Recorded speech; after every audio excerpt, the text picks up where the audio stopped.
Welcome to Anchor Hope Christian Church.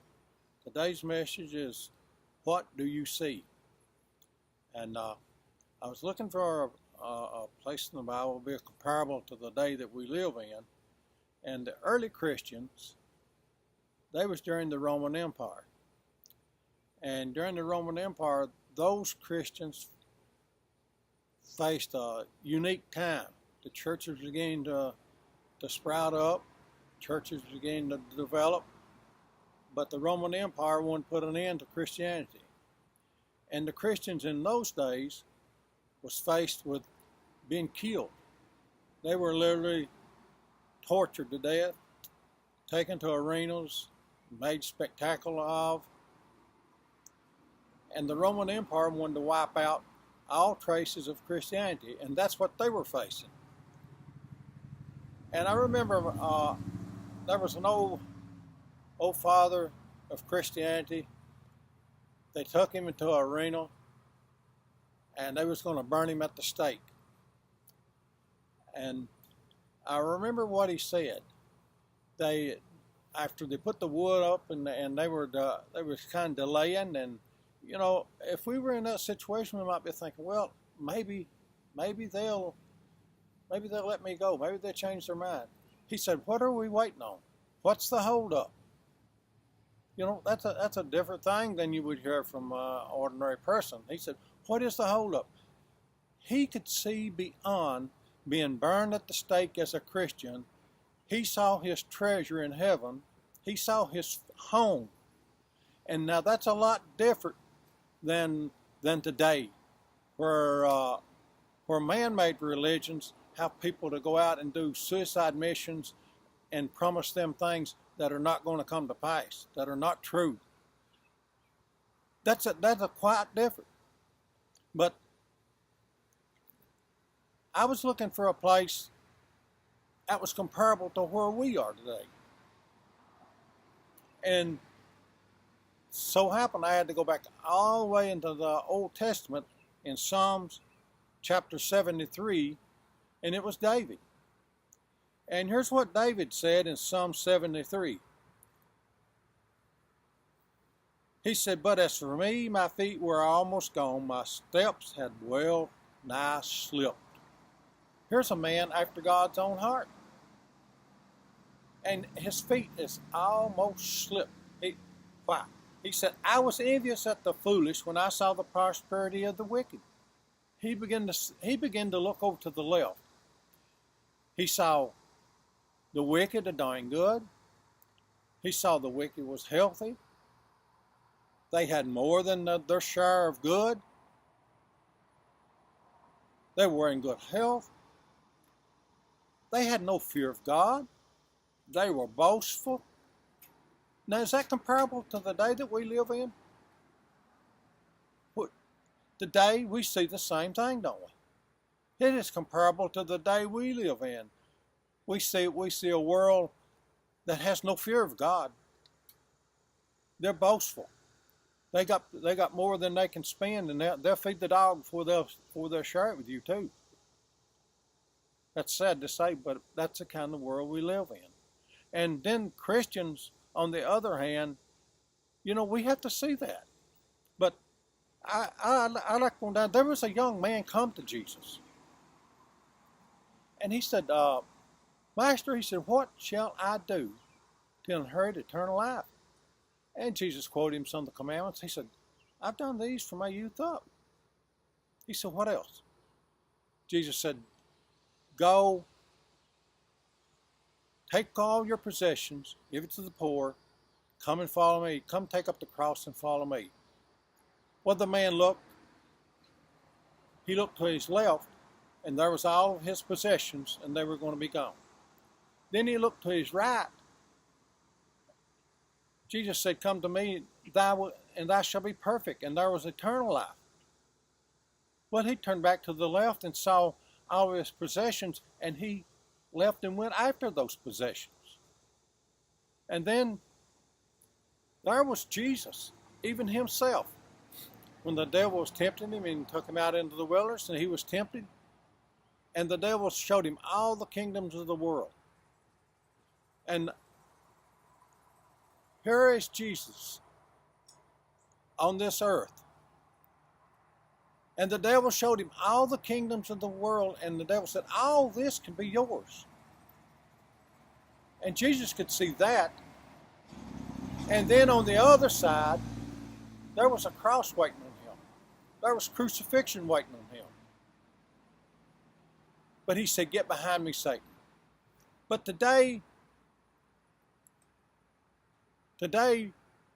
we see basically what David saw. We see a world that has plenty. Some have more than they can spend, more than they can have use of. That they're boastful. They work 5 days and it's party time for the weekend, and that's what they have on their mind, and they work for that. And everything they do is zeroed towards having a good time, looking to the left, and they see all the good times they're going to have when they're off work. And we see a world of people that will cheat, steal, lie. They'll do anything to get worldly gain. There's nothing that they won't do anymore. I mean, all you have to do is look around you. If you look around you, you'll see a world that will do anything.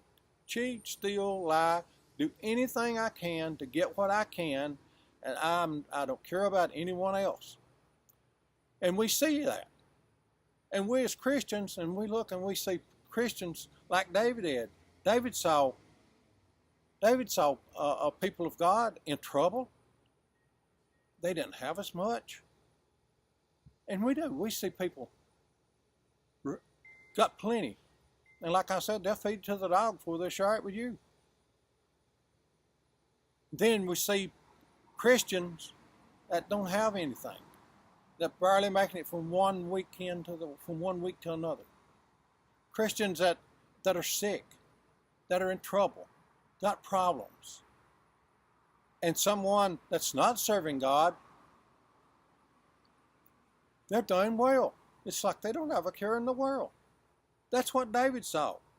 And David came down, and I'll not read all this, but in verse 13 he said, verily I have cleansed my heart in vain and washed my hands in innocency. David said, there's no purpose. I look at this, he said, well, I'm serving God, there's no purpose. Everybody's faring good, but here I am trying to serve God. They're doing better than I am. Ain't that like it is today? They're doing better than I am. And that's what people see. They see the world. They're doing better than the Christian people are doing. Then David said, when I thought to know this, it was too painful for me. He said, until I went into the sanctuary of God, then understood either in. David went into the sanctuary of God. In other words, when he had a prayer with God, then what he saw on his left, he didn't want that. He saw that his relationship with God was more important than anything that he could gain in this world.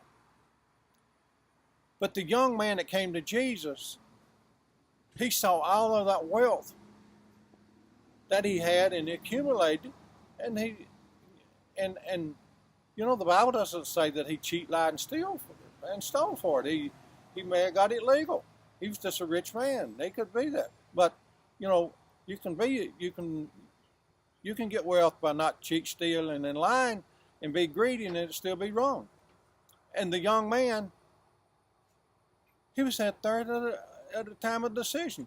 He looked on his left and he looked on his right. Jesus promised him salvation, eternal life. But he had to give up what he had. And he's like, he went away sorrowful. Jesus loved him, but he went away sorrowful because he had much. He had much. And then Jesus, when he was here on this earth, when the devil showed him all the kingdoms of the world, said, this is what you could have. You could have all this. It's in my power to give you all this. I'll give you all this. if you will fall down and worship me. And there's a cross waiting on Jesus. But Jesus looked beyond the cross and he saw your needs. He looked beyond being beaten. He looked beyond being crucified. He looked beyond being humiliated in front of his family, spoke evil of, lied about, anything that you can possibly mention almost. He looked beyond that and he saw you. He saw me. He saw our needs. And today, I would like to ask you, what do you see? I know we're living in a time like David described here. We see people with plenty. We see, I'm going to get a good education, I'm going to get rich. I'm going to just accumulate everything I can. I'm just going to accumulate everything I can. And let them get theirs like I got mine.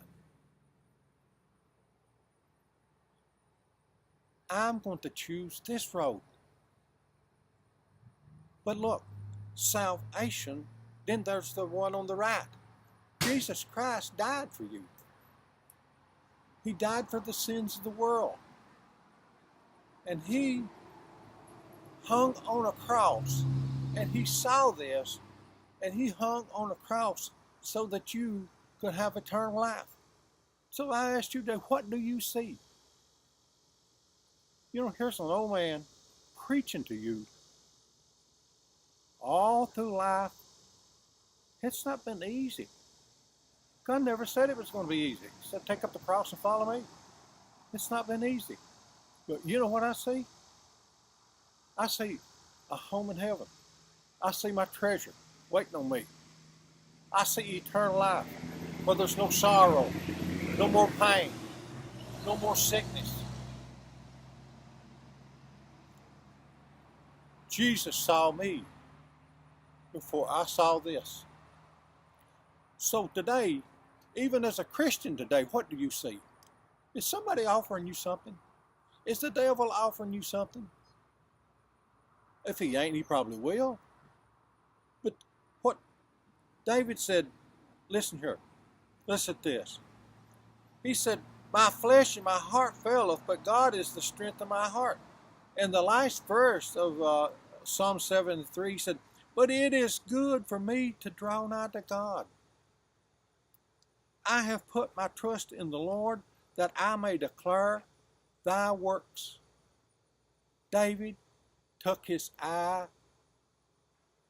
off the Lord for a while, saw everything around him, and he almost slipped in him, a man of God.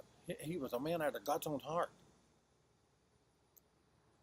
Then he turned around and looked where he was supposed to be, and went to the sanctuary of God, and turned his heart to God, and he said, these people are almost gone. They're going to enjoy this for a short period of time, and then it's over for them. They're going to a land of lost. What do you see? Today, what do you see? Do you see this? Prosperity? A good time? I want to have friends. I want to be famous. I want everything that I can get. I want everything that I can get. But Jesus looked beyond. He looked beyond the cross and saw us. And today, we need to look beyond this world. It's going to be short and over with. We need to look beyond this world and see what we can see. What do you see? I see a home waiting for me. They say that I don't have long to live. You know what I say? I see a home in heaven. Treasure, where there'll be no more sadness, no more sorrow, no more tears. I've cried a lot of tears. I've put down a lot of tears in this life. But it's going to be worth it. I can see